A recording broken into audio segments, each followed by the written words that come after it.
talking to as many folks as we can possibly gather here at CES Unveiled in New York. And our next guest is probably my competition when it comes to who gets to play with the most cool toys the most often. And he is the digital answer man with the Consumer Electronics Association, Jim Barry. Jim, welcome back. How are you? Well, hello, Dave. Nice to see you, and nice to see you here in the Big Apple for indeed. the press preview for the 2012 CES. We've been doing it for so many years, and you guys keep asking us back, so I guess it's okay. I know. This is one of my favorite events because it centers around the Innovations Awards, and we have the Innovations honorees here. And I find it really interesting. First of all, the whole CES is about innovation. Oh, of course. You know, it's where the new stuff gets introduced. And the best of innovations is what we highlight here at this press preview. And then there are some folks who have some of the innovations. They don't even want to highlight them now. They want to wait and unveil them at the show itself. So we see that. But there are scores of them, and it's really neat because it also highlights, I think, some of the places that consumer electronics is going these days. When you think about the whole marketplace, we have things for the automobile. We have a lot more car-related stuff. We have lots of apps now. We have things for healthcare, using consumer electronics, stuff that has kind of migrated down from the medical world, for instance, now into consumer products. And we have these innovations. And the neat thing about this, you know, they're innovations in design and engineering. So you get stuff that might look fairly normal, but what's inside are some really radical breakthroughs in engineering. And then you get stuff that say, well, it's just a loudspeaker, for instance, but take a look at it. You know, some of them, there's some really remarkable looking ones here as well. So you get all of that built into these design and engineering innovations that we highlight here at the press preview. And I agree with you, Jim, that it is all about the excitement of innovating. And some of the products that some 40-odd exhibitors are in here that can't wait to CES and say, oh, no, we got to show stuff now. And then we're really going to be displaying things at CES.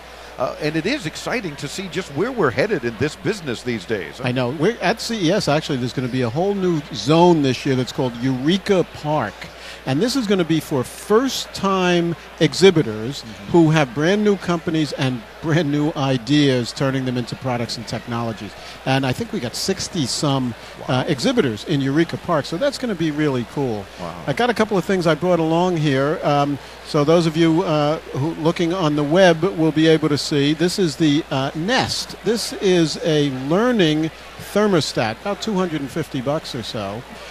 And really cool. In about a week or so, it will learn when you turn the heat up, when you turn it down, when you leave, when you come back. It will also do it, and then it will do it automatically after learning that for about a week or so.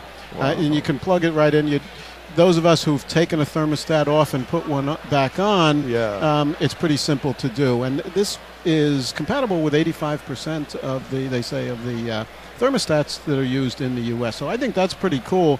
In the part of country you guys live in, you want to make sure that it's cool when you get home, but you don't want to cool the house all day. Yep. Part of the country I live in, you want to make sure it's warm when you get home, but you don't want to heat the house all day. So I think this Nest is really cool idea. I'm having fun just playing with it now. Those of you watching on the video will see what I'm talking about. This is a pretty cool little device. Yeah, it's about the size of a hockey puck. Yeah.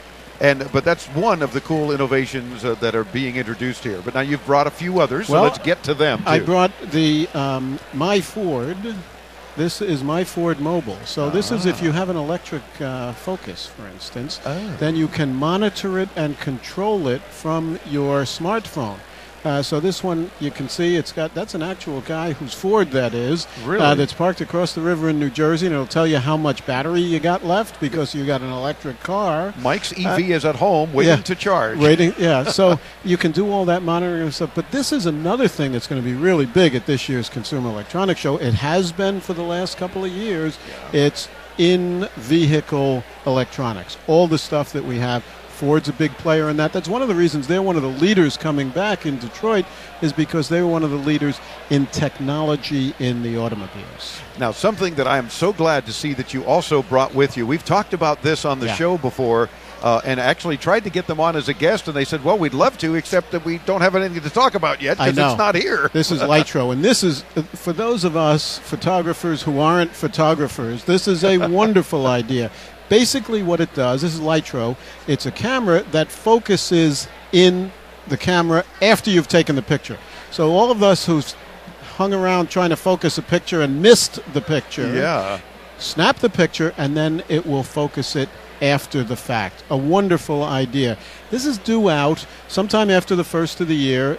It'll be probably north of $400, but it's the kind of thing that is the kind of idea that it's just so intuitive for all of us who've taken pictures and that were out of focus, that if you can get this done, this is going to be absolutely spectacular. It sort of resembles, for those listening on the radio, haven't seen the video yet of Jim and what he's showing, like an overgrown lipstick or something, but it's got like a 1-inch screen on the back, I guess an LCD screen, and a lens in the front, and a button. And a button. And a USB port, it looks like, and that's it. And it's a nice little box. So it's going to be interesting to see how that technology works and how it migrates to other cameras that we're already using. It's a wonderful idea, just one of the many ideas that we're going to see. We see tonight, and then we'll see again in January in Las Vegas. And, of course, getting that list together of all those innovations winners and trying to get as many of them on the show as we try to do every year is always a fun challenge. But we really want to bring our audience some of these latest innovations, because these are the things that we'll have either in our holiday gifts, or if they're as this camera being introduced just shortly after the first of the year, a little something to look forward to next year. And I'm sure you got at your website you'll link up to cesweb.org, where you will find the list of all these innovation honorees. Love it. Again, cesweb.org. Jim, as always, thanks for joining us into tomorrow. See you in Vegas. Yes, indeed. We're back with more from New York and the official press preview as we continue.